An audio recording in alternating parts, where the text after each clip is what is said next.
Corridor ইস্যুতে সরকারের দায়িত্বশীলদের ভিন্ন ভিন্ন বক্তব্য বিভ্রান্তি তৈরি করেছে বলে মনে করেন বিশ্লেষকরা। কারো কারো মত, প্রধান উপদেষ্টার সবশেষ বক্তব্যেও বিষয়টি পুরোপুরি পরিষ্কার হয়নি। সাধারণ মানুষ ও রাজনৈতিক দলগুলোকে আস্থায় আনতে বিষয়টি স্পষ্ট করা উচিত। রোহিঙ্গা সংকট সমাধানে সরকারের কোনো উদ্যোগ থাকলে তাও প্রকাশ করা উচিত।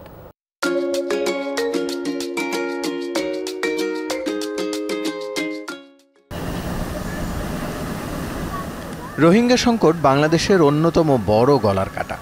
রাখাইনে বিদ্রোহীদের শক্ত অবস্থান তা আরও বাড়িয়েছে। রাজপথ থেকে গণমাধ্যমের আলোচনার টেবিলেও বিতর্কের ঝড় তুলেছে মানবিক করিডোর। পক্ষে বিপক্ষে ভূ রাজনীতির সমীকরণ নিয়ে চলছে চুলচেরা বিশ্লেষণ।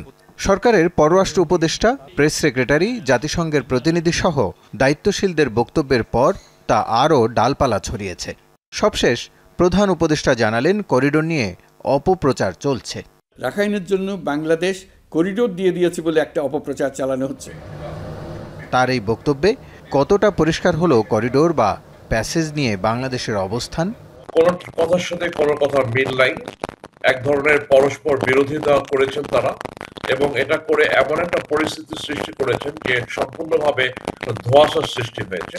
প্রধান উপদেষ্টা মহোদয় যে বক্তব্যটা দিয়েছেন তার মধ্য দিয়ে রাজনৈতিক উপাদানটার জবাব আমরা হয়তো পেলাম, কিন্তু এখানে একটা আইনগত বিষয়ও আছে।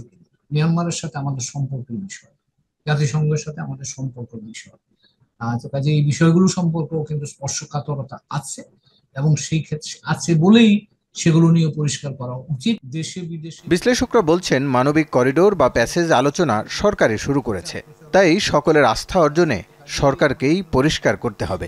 তাদের মতে ভূ রাজনৈতিক সিদ্ধান্তের প্রভাব দীর্ঘমেয়াদী, তাই বড় সিদ্ধান্ত নেয়ার আগে সবার মতামত নেওয়া জরুরি।